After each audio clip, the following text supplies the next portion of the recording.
আমার ভাইয়েরা, প্রাণপ্রিয় মুসল্লিরা, আমি কি বুঝাইতে চাইতেছি, একটা কাঠের খণ্ড মেম্বরের জন্য যদি আল্লাহর হাবিব জুমার খুতবা বন্ধ করে দিতে পারেন, একটা মরা কাঠের টুকরা যদি আল্লাহর হাবিবের ইশক মহব্বতে ভালোবাসার প্রেমে হাবুডুবু খেয়ে কাঁদতে পারে, মরা কাঠের টুকরার কি জীবন আছে?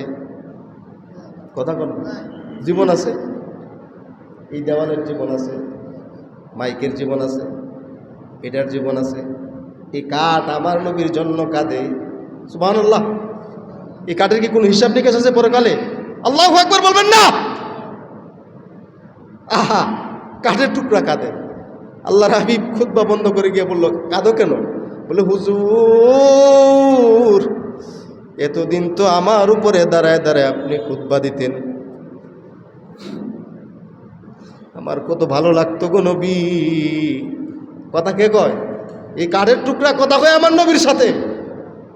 আর কিছু পাগল ছাগল বেয়াদব ইহুদিদের উত্তরসূরিরা বলে আমার নবী নাকি তাদের মতো। নাউজুবিল্লাহ বলেন। এর চেয়ে নিকৃষ্ট পাপিষ্ট জানোয়ার পৃথিবীতে কি আর কোনো সৃষ্টি হতে পারে? কি ওয়াজ করবো, কি কথা বলবো? আজকে আমাদের মূল জায়গায় আঘাত করা হচ্ছে।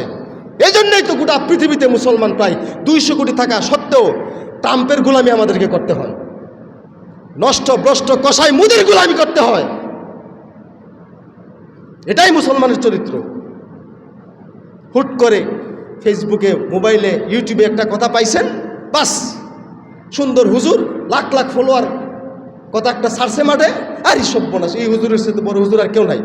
আরে ভাই, আপনার এই বড় হুজুর 1 ঘন্টা কথা বলে 1 মিনিটে আপনার জীবনের ইমানের যত যা কিছু আছে সব বরবাদ করে আপনাকে ইহুদির চেয়ে আর নিকৃষ্ট জানোয়ারে পরিণত করে ফেলছে, আপনার খবরই নেই।